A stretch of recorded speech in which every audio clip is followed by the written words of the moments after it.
Renewable എനർജികൾ, semi conductors, ചിപ്പുകൾ, അതുപോലെ തന്നെ ഇലക്ട്രിക് വെഹിക്കിൾസ്, ബാറ്ററികൾ, ഇങ്ങനെ തുടങ്ങി ഒരുപാട് വ്യത്യസ്തമായ പ്രോഡക്റ്റുകളൊക്കെ വരുന്നത് ശരിക്ക് മെറ്റീരിയൽ സയൻസിലാണ്. മെറ്റീരിയൽ സയൻസ് പഠിച്ചു കഴിഞ്ഞാൽ ഇന്ന് നമ്മൾ കാണുന്ന ഒരുപാട് പ്രോഡക്റ്റുകൾക്ക് ആവശ്യമായ വ്യത്യസ്തമായ നിർമ്മാണങ്ങൾ നമുക്കതിൽ എടുക്കാൻ വേണ്ടിയിട്ട് പറ്റും.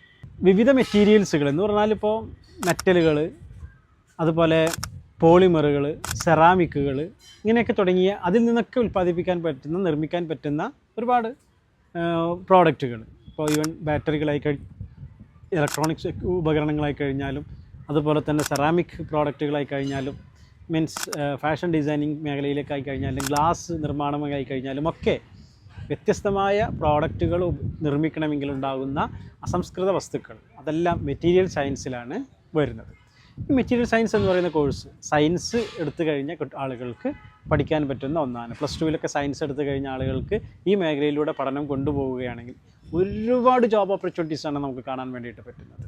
എനിവേ ഒരുപാട് ഇൻഡസ്ട്രികളെയും നമുക്ക് ജോബിലേക്ക് കൊണ്ടുവരാൻ വേണ്ടി ഷോർട്ട് ടൈമിലും ലോങ് ടൈമിലും ഒക്കെ ഈ കോഴ്സിന് നമുക്ക് എടുക്കാൻ വേണ്ടിയിട്ട് പറ്റും. സയൻസ് താല്പര്യമുള്ള ആളുകൾക്ക് റിസർച്ച് തന്നെ പോകണം എന്ന് പറയുമ്പോൾ അങ്ങനെ വേണ്ട. പകരം നിങ്ങൾ ഷോർട്ട് ടൈമിലോ ലോങ് ടൈമിലോ ഫിസിക്സും കെമിസ്ട്രിയും മാത്സും ഒക്കെ എടുത്തു കഴിഞ്ഞ ആളുകൾക്ക് നിർമ്മിക്കാൻ പറ്റുന്ന, അതല്ലെങ്കിൽ എഞ്ചിനീയറിങ്ങോ ഡിപ്ലോമയോ ഒക്കെ കഴിഞ്ഞ ആളുകൾക്കൊക്കെ പോകാൻ പറ്റുന്ന ഒരു വ്യത്യസ്തമായ കരിയറാണ് ശരിക്കും മെറ്റീരിയൽ സയൻസ് എന്ന് പറയുന്നത്. Anyway, all the best.